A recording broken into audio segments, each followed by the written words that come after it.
এদের সর্বোচ্চ চাহিদা আছে একটা মসজিদ আর একটা মাদ্রাসা পেলেই হবে। এই কারণে তারা দুনিয়া আখিরাত ওইভাবে না বোঝার কারণে তাদের ওস্তাদগণের এবং তাদের সিলেবাসের দোষের কারণে তারা ফতোয়াবাজি এখন করছে একামতে দিনের বিরুদ্ধে। আমাদের ছাত্রের মতো রেজাউল করিম আপনার তার সামনে কয়টা দাঁড়াইতে পারবে? আমাদের ছাত্রের মতো মাওলানা আরিফ বিন হাবিব কয়জন দাঁড়াবে তোমার? আমাদের ছাত্রের মতো রেজওয়ান রফিকি কে দাঁড়াবে তার সামনে ওই সাবজেক্টে? বাংলাদেশের বক্তার খনি সবকিছুতে প্রশিক্ষণ লাগে, বক্তৃতায় ভাইরাল হওয়ার জন্য কোনো প্রশিক্ষণ লাগে না, কোন কারো কাছে গিয়া বক্তৃতা শিখতে হয় না, যার যেমনটি ইচ্ছে তেমনটি বলে বেড়াচ্ছে। যার কারণে বলতে বলতে এখন সমাজের ভিতরে শুধু ভাইরালকেই দেখে। ভাইরালের ভিতরে যে ভয়ঙ্কর ভাইরাসও লুকায়িত আছে এটা আর এদেশের শ্রোতারা চেক করে না, শুধু ভাইরালটাই দেখে। ভাইরাসও যে আছে ভিতরে এটা চেক করে না।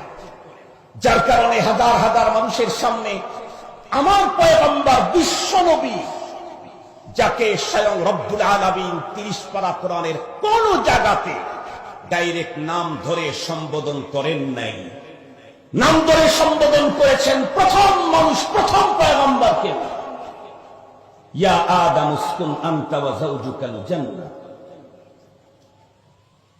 নাম ধরে সম্বোধন করেছেন মুসলিম জাতির পিতা ইয়া ইব্রাহিম, ওয়ানাদাইনাহু আন ইয়া ইব্রাহিম। কিন্তু আমার পয়গম্বরের নাম ধরে আল্লাহ পাক রব্বুল আলামিন কখনো সম্বোধন করলেন না। সেই পয়গম্বরকে যাদের উপরে ভাইরাল ভিতরে ভাইরাস, এই জাতীয় বক্তারা সাংবাদিক বানাইতে একটুও কুণ্ঠাবোধ করলো না, একটু বিবিকে বাঁধল না। সাংবাদিক বানানোর পরে এখন আবার কওমি মাদ্রাসার হুজুরদেরকে নিয়ে তার সিরিয়াস চুলকানি শুরু হয়ে গেছে। কওমি মাদ্রাসার হুজুররা নাকি শুধু শুধু মসজিদ আর মাদ্রাসা পেলেই বাস বাস। বলার ভঙ্গিমাতে মনে হইল শুধু হুজুরদেরকেই ছোট ভাবছে, তাই না, মাদ্রাসা মসজিদকেও সে তুচ্ছ মনে করতেছে। শুধু মাদ্রাসা মসজিদ হলেই, এরপরে আবার আমাদের সিলেবাসের উপরেও কথা বলেছে। কত বড় সাহস ওই বক্তার, যে বক্তা আমাদের ছাত্রের সামনে 10 লাইন যে কোনো কিতাব থেকে পড়ার যোগ্যতা রাখে না। আমি চ্যালেঞ্জ করলাম, অনেক কিতাব থেকে পড়তে পারবে, আমরা যেই কিতাব সামনে দিব সেখান থেকে পড়তে পারবে না। চ্যালেঞ্জ করলাম, চ্যালেঞ্জ। সে উলামায়ে কওমিয়ার উপরে কথা বলে। আমি জিজ্ঞাসা করতে চাই, বাংলাদেশে শেখুল হাদিস বলতে তাদের ঘরানার কয় ডজন আছে? বাংলাদেশে মুফতি আজম বলতে তাদের ঘরানার কয় ডজন আছে? বাংলাদেশে বিশ্বনন্দিত কারি বলতে তাদের প্রোডাকশন কয় ডজন আছে? বাংলাদেশে বিশ্বমানের হাফেজ বলতে তাদের প্রোডাকশন কয় ডজন আছে? কথা বলেন না কেন? কথা বলেন না কেন? কাদের ব্যাপারে আপনি বক্তব্য দিচ্ছেন? ক্ষমতার স্বপ্ন দেখতেছেন। ক্ষমতায় থেকেই আহলুল্লাহদের বিরুদ্ধাচারণ করে পালায়া যাওয়া লাগছে। আপনারা ক্ষমতার স্বপ্ন দেখেই এই জাতীয় কথা বলেন। ক্ষমতায় থেকেই আহলুল্লাহদের বিরুদ্ধাচারণ করে পালিয়ে যাওয়া লেগেছে।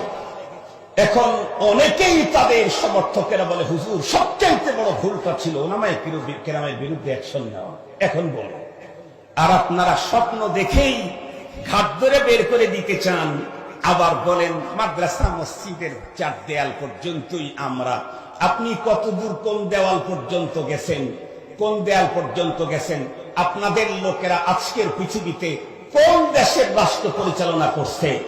উলামায়ে কওমিয়া আফগানিস্তানে, উলামায়ে কওমিয়া কওমি মাদ্রাসার তালেব ইলমরা পৃথিবীর সর্বশ্রেষ্ঠ রাষ্ট্র কায়েমের নজির কায়েম করেছে।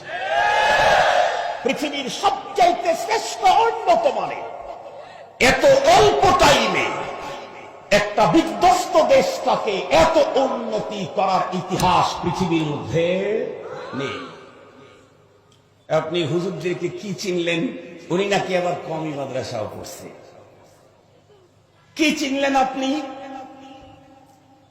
কম পক্ষে কোরআন হাদিস ফতুয়া এই জাতীয় বিষয়ে আজও উলামায়ে কওমিয়ার সামনে আপনার গ্রুপের লোক কেন সারা দুনিয়া দাঁড়িয়ে এক নম্বরে যাওয়ার সাহস করবে না?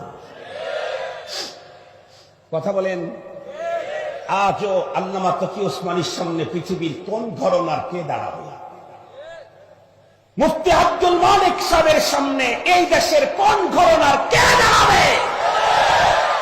আজকে মাহফিলের সম্মানিত প্রধান অতিথি মুফতি মিজানুর রহমান সাইদ সাহেব, তার সামনে আপনাদের ঘরনার কয়জন দাঁড়ানোর মতো আছে? নিয়ে আসেন। এই তো বললাম উপরের গোলা, নিচেরটা বলবো। আমাদের ছাত্রের মতো রেজাউল করিম আবরার তার সামনে কয়টা দাঁড়াইতে পারবে? আমাদের ছাত্রের মতো মাওলানা আরিফ বিন হাবিব কয়জন দাঁড়াবে তোমার? আমাদের ছাত্রের মতো রেজওয়ান রফিকি কে দাঁড়াবে তার সামনে ওই সাবজেক্টে? মুহতারাম হাজিরিন, যাকে তাকে নিয়ে যখন তখন তিরস্কার করা লাগে না।